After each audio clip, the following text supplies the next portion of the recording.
السلام علیکم، میرا نام ڈاکٹر اسما ہے، میں ایک کنسلٹنٹ سائیکائٹرسٹ ہوں۔ آج میں آپ سے جس موضوع پہ بات کرنا چاہ رہی ہوں وہ bipolar affective disorder ہے، جس کو ہم مزاج کی دو رخی بیماری بھی کہتے ہیں۔ Bipolar affective disorder کا مطلب یہ ہے کہ اس میں جو مریض ہے اس کو کچھ نہ کچھ مہینوں بعد ایک ڈسٹنکٹ ایپیسوڈ آتا ہے بیماری کا، جو کبھی تو تیزی ہوتی ہے طبیعت کی، سوچوں کی، خیالات کی، رویے کی، اپنے آپ کو بہت بڑا آدمی سمجھنے لگتا ہے، اپنے اندر وہ صلاحیتیں محسوس کرتا ہے جیسے کہ بہت زیادہ بڑی بھی خود اعتمادی، بڑے بڑے پروجیکٹس، بہت زیادہ خرچہ، بڑی بڑی باتیں، ایسے جو ہے اس کے سوچوں میں اور اس کے خیالات میں، احساسات میں ایسی تبدیلی آ جاتی ہے۔ اور اس کے بعد اس کا دوسرا ایپیسوڈ یا جو طبیعت کا دوسرا رخ ہے وہ شدید ڈپریشن ہے، جس کے بارے میں ہم پہلے بھی تفصیلی بات کر چکے ہیں۔ بائی پولر ڈپریشن جو ہے وہ عام ڈپریشن سے علامات تو اس کی سیم ہوتی ہیں، لیکن اگر ہم سمجھیں کہ انٹینسٹی میں تھوڑا زیادہ شدید ہوتا ہے اور اس کو ٹھیک ہونے میں اور دوائیوں کو رسپونڈ کرنے میں بھی تھوڑا زیادہ وقت لگتا ہے۔ اچھا، اب دوسری بات یہ ہے امپورٹنٹ اس کی کہ اس کو ہم عام جو ہماری مزاج کا اتار چڑھاؤ ہے اس سے کیسے ڈفرینشیٹ کر سکتے ہیں۔ اب کہنے کی بات یہ ہے کہ کوئی بھی شخص، مثال کے طور پر اگر ایک لڑکے کی شادی ہے، اس کے گھر میں اس کے ماں باپ، اس کے بہن بھائی بہت خوشی کا شکار ہیں۔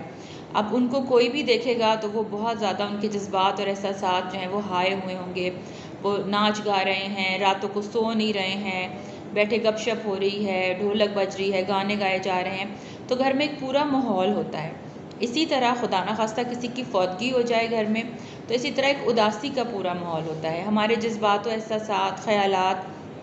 سب اس اداسی میں، اس رنج میں ڈوبے ہوتے ہیں۔ لیکن اللہ تعالیٰ کی طرف سے اس طرح سے ہے کہ جیسے جیسے وقت گزرتا ہے، انہی لوگوں کو آپ ایک ہفتے بعد دیکھیں، 4-5 دن بعد دیکھیں، جب ان کے گھر میں جو بھی خوشی یا غم کی کیفیت ہے وہ ختم ہو جائے تو لوگ اپنے معمول پر آ جاتے ہیں، اپنی زندگی میں واپس لوٹ جاتے ہیں۔ ان چیزوں کو لے کر بہت سے لوگ عام زبان میں یہ استعمال کرتے ہیں کہ ہمیں موڈ سوئنگز ہیں، ہم بائی پولر ہیں۔ بائی پولر ہونا یا موڈ سوئنگز ہونا، اس طرح کا جو روزانہ کا اتار چڑھاؤ ہے، کبھی باس نے ڈانٹ دیا، کبھی امتحان میں اچھے نمبر آ گئے، کبھی برے نمبر آ گئے، کبھی ترقی ہو گئی، وہ جو ساری چیزیں ہیں وہ ہمیں اپسیٹ کرتی ہیں یا ہمیں خوشی دیتی ہیں، لیکن وہ سب جو ہے وہ ایک وقتی فیز ہوتا ہے۔ کتنی بھی خوشی ہو 3-4 دن میں اس کی جو انٹینسٹی پہلے دن تھی وہ نہیں رہتی۔ تو ایک تو فرق ہوا شدت، اور دوسرا فرق ہوا مدت۔ مدت کا مطلب ہے ڈیوریشن۔ تو انٹینسٹی اور ڈیوریشن، ایک عام ہمارے جو موڈ سوئنگز ہیں یا ہماری زندگی کے جو عام خوشی اور غم ہیں، ان میں جو ایک ہماری موڈ سوئنگز ہیں یا ہماری خوشی ہے یا غم ہے، اس کی شدت اور مدت bipolar affective disorder سے فرق ہوتی ہے۔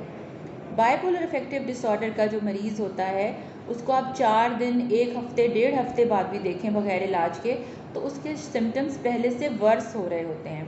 بہتری نہیں آ رہی ہوتی۔ وہ ایسی چیزوں میں انویسٹ کر رہا ہوتا ہے جو ہم عام خوشی اور غم میں بھی نہیں کرتے۔ مثال کے طور پہ ایسے خرچے کر رہا ہوتا ہے، اپنے ATM سے تمام رقم نکال کے غریبوں میں بانٹ دے گا، اپنے آپ کو کسی جگہ پہ، ایک بندہ جس کے اندر اتنا کانفیڈنس نہیں ہے، محلے میں کسی جگہ پہ کھڑا ہو کے تقریر کرنا شروع کر دے گا، دکانوں سے چیزیں اٹھا رہا ہوگا، تو پازیٹیو یا نیگیٹو ایسپیکٹ میں وہ اوور کانفیڈنس والے کام کر رہا ہوگا اور خود کو نقصان پہنچانے کے کام کر رہا ہوگا۔ کچھ لوگ اس میں illicit سیکس، ڈرگ ٹریفکنگ یا ڈرگ سیلنگ یا ڈرگ بائنگ میں بھی انوالو ہو جاتے ہیں۔ کچھ لوگ روڈ ٹریفک ایکسیڈنٹس میں انوالو ہو جاتے ہیں، سڑک کی جو ڈائریکشن ہے اس کی پرواہ کیے بغیر الٹی سائڈ کی طرف سپیڈ سے گاڑی چلانا شروع کر دیتے ہیں، موٹر سائیکل چلانا شروع کر دیتے ہیں۔ تو یہ سب چیزیں جو میں نے بات کہی ہے کہ شدت اور مدت کا جو فرق ہوتا ہے وہ آپ کو نارمل موڈ سوئنگ کو ایک bipolar affective disorder کے مینک یا ہائپو مینک ایپیسوڈ سے ڈفرینشیٹ کرنے میں مدد کرتا ہے۔ مردوں اور عورتوں میں اس کی شرح یکساں ہے۔ یہ 15 سے 25 سال کی عمر کے لوگوں کی بیماری ہے، یعنی اس کا پہلا ایپیسوڈ 15 سے 25 سال کی عمر میں آتا ہے۔ اس کے بعد اس کے کتنے بھی ایپیسوڈ ہر سال آ سکتے ہیں، اور ایسے لوگ بھی ہوتے ہیں جن میں ایک ایپیسوڈ ہونے کے بعد بہت مدت تک دوسرا ایپیسوڈ نہیں آتا۔ تو ہر انسان کی بیماری دوسرے انسان سے فرق ہوتی ہے۔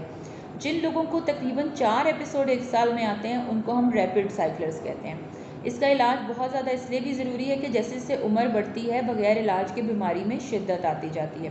اب اس بیماری کی 3 بڑی وجوہات ہو سکتی ہیں، یہ موروثی بھی ہو سکتی ہے۔ تو جن لوگوں کو بائیپولر افیکٹو ڈس آرڈر ہے ان کے لیے بہت ضروری ہے کہ اپنا علاج بھی کرائیں اور اپنے بچوں کو اور آنے والی جنریشنز کو اس کی اویئرنیس دیں، تاکہ کم از کم وہ اپنے انوائرمنٹ میں ایسی تبدیلیاں لا سکیں جو ان کی یہ جو جینیٹک لوڈنگ ہے اس کو کاؤنٹر کر سکیں۔ دوسرا یہ ہے کہ کوئی بھی ہیریٹیبلٹی کے علاوہ کوئی بھی جو شخص ہے جو بہت ایکسٹریم سٹریس میں ہے وہ بھی اس کا شکار ہو سکتا ہے بہت مدت تک۔ کوئی بڑا واقعہ، کوئی ٹراما جیسے وار کرائمز ہیں، ریپ ہے، یا کوئی مرڈر کو دیکھنا، یا کوئی بھی ایسا بڑا واقعہ اس کی بنیاد بن سکتا ہے کہ آپ کو ڈپریشن یا مینک ایپیسوڈ ہو جائے۔ تیسری اس کی بڑی وجہ ہے نیورو ٹرانسمیٹرز، یعنی ہمارے دماغ میں جو کیمیائی مادے ہیں ان کا اتار چڑھاؤ، اور جو ان کا اتار چڑھاؤ کی وجہ سے جو بیماری آتی ہے اس کی سب سے اچھی بات یہ ہوتی ہے کہ جو بھی بیماری نیورو ٹرانسمیٹرز کے ایکسیس سے یا کمی سے ہوگی اس کے لیے سب سے اچھی بات یہ ہوگی کہ وہ دوائیوں کو بہت اچھا رسپونڈ کرے گی، کیونکہ دوائیاں ایسی موجود ہیں سائنس کی جدید ترقی کے مطابق جو نیورو ٹرانسمیٹرز کے اتار چڑھاؤ کو سٹیبل کرتی ہیں۔ ان کو ہم موڈ سٹیبلائزرز کہتے ہیں۔ لیکن اس کا جو علاج ہے اسی طرح سے 3 حصوں میں ہے کہ بایولوجیکلی آپ دوائیاں دے سکتے ہیں، سائیکولوجیکلی ڈفرینٹ سائیکو تھیراپیز ہیں۔ سائیکو تھیراپیز میں سب سے اچھا جو ایک ٹپ ہے وہ ہے سوشل ردم مینٹین رکھنا، یعنی اپنی زندگی کو ایک اچھے ڈسپلن کے مطابق اپنا ایک سلیپ سائیکل مینٹین رکھنا، کھانا پینا، کام کے اوقات، کوئی بھی چیز اپنے آپ کو اوور برڈن نہ کریں کسی بھی چیز سے، لیکن انڈر برڈن بھی نہ کریں، یعنی اپنی زندگی کا ایک متوازن اور اعتدال والی زندگی گزاریں، تو یہ آپ کو آنے والے ایپیسوڈ سے اور اس بیماری سے محفوظ رکھتی ہے۔ سوشل چینجز میں یہ ہوتا ہے کہ فیملی کو بھی اس کی اویئرنیس ہونی چاہیے، آپ کے جو قریب کے خونی رشتے ہیں ان کو بھی اس کی اویئرنیس ہونی چاہیے کہ کیسے یہ بیماری خاندانوں میں سفر کرتی ہے، اور اس کے علاوہ ان کو یہ بھی پتہ ہونا چاہیے کہ مریض کو کیسے ہم نے لے کر چلنا ہے، اس کو بہت زیادہ اوور ویلم نہیں کرنا، اس کو اس کی بیماری کے حوالے سے گلٹ کا شکار نہیں کرنا ہے۔ اس بیماری کا علاج تھوڑا سا مشکل اس لیے ہے کہ آپ اس کو خود سے گھر پہ ٹریٹ نہیں کر سکتے، اس کے لیے جو خاص معالج ہیں یعنی سائیکائٹرسٹ اور سائیکالوجسٹ انہی کی ضرورت ہوتی ہے۔ ان کی گائیڈنس میں رہتے ہوئے آپ اپنے مریض کو اور اپنے ذہنی صحت کا خیال رکھ سکتے ہیں اور جسمانی صحت کا بھی۔ شکریہ۔